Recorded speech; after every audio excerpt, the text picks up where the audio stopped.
Okay, so I'm camping in the Bitterroot Mountains in Montana, and I finally feel relaxed enough after 2 days of soaking in hot springs to have a campfire. This is another thing. I just started year 18 of living on wheels.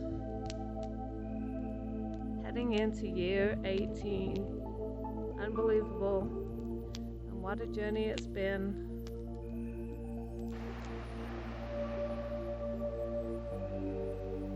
Whoa. The life of a modern-day nomad is full of changes, new places, and new experiences. It requires a person to be open-minded and adaptive. Even when we follow a familiar highway or back road, we never know what challenges or wonders await. I suppose this is true of all life in general, but when one is constantly moving from place to place, like shifting sands, we are exposed to the uncertain even more.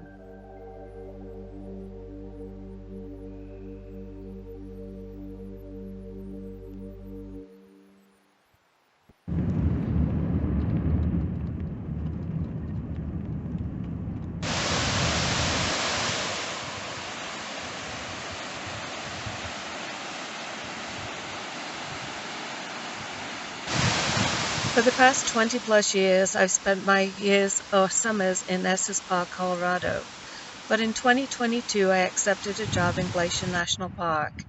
At the end of the season, in October, I began my 18th year as a nomad. 18 years. Wow.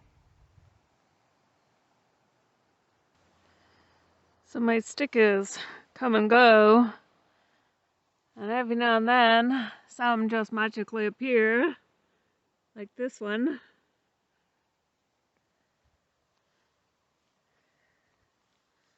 And this one. Today I'm at Humbug Spires, Montana. I have a feeling this is going to be a little bit like Idaho in Wyoming.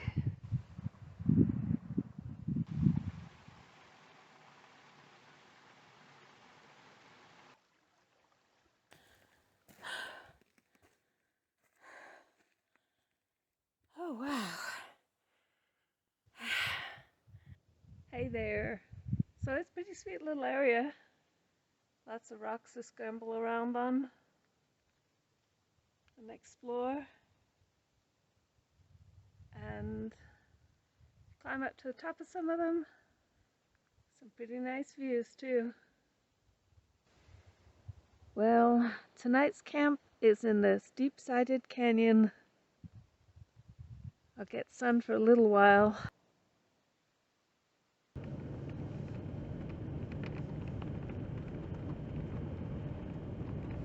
So I'm parked down there, and this road is getting a little rough. I'm Dudley could do it, but honestly cannot afford to break anything, so I've decided to walk the last quarter of a mile to the Ringing Rocks.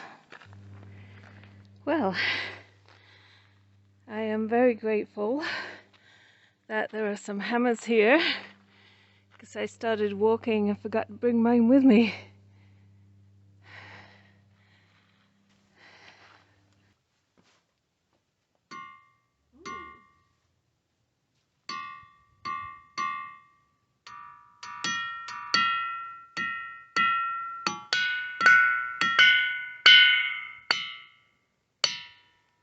This one is a nice one.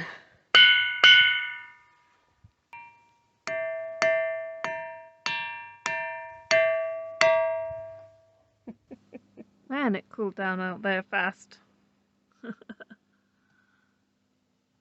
I can't wait to wake up to this view in the morning. I'm sitting on my bed. Wow, look at that. Isn't that beautiful? These are the moments we live for.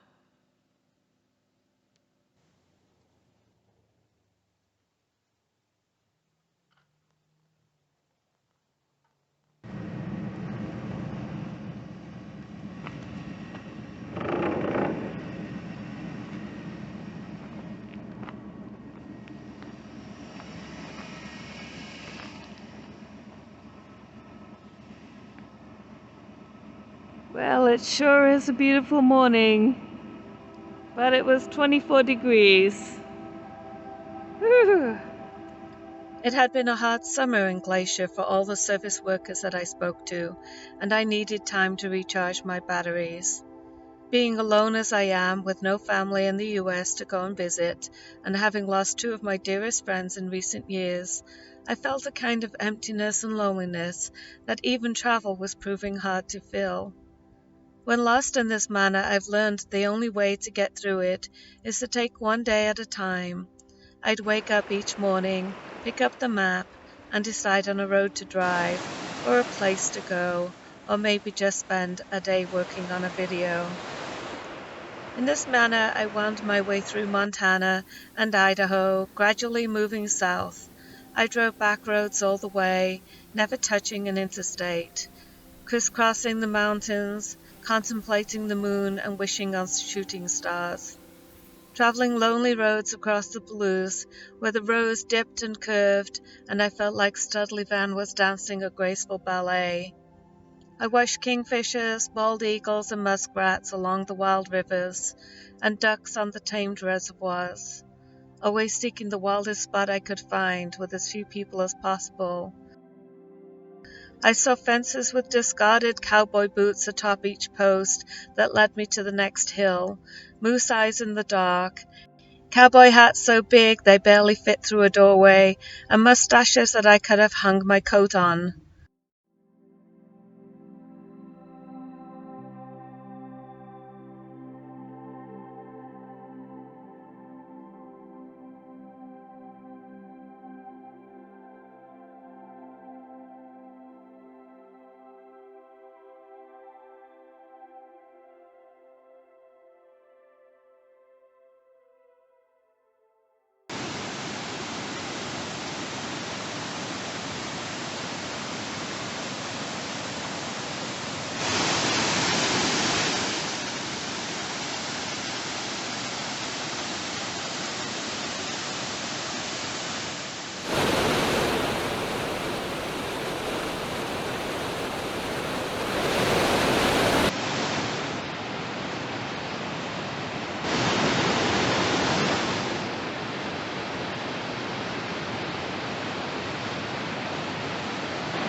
By the time I made it to the border of Utah during a slashing hail, snow, and thunder snowstorm, I felt like I knew Montana and Idaho a bit better than before, and there were a few places I thought I might like to return to. It takes days, weeks, and months to get a feel for a place, but many years to really get to know it.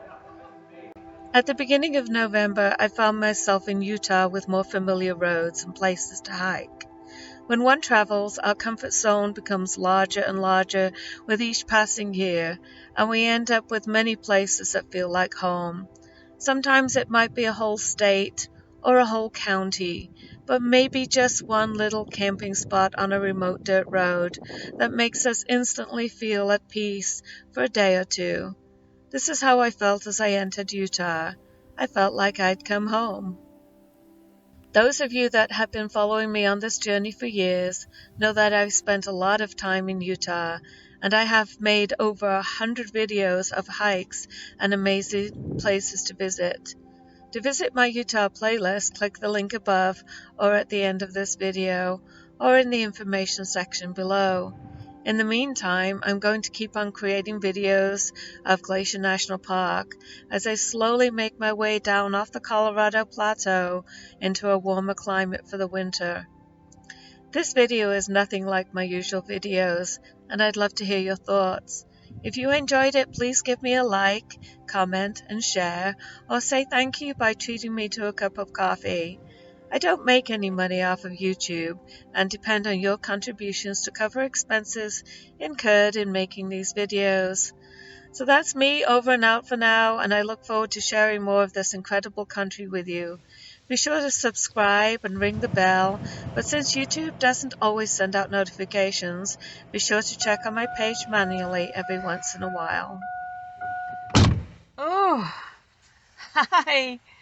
My gosh, this really is a little too cold to actually be able to enjoy it.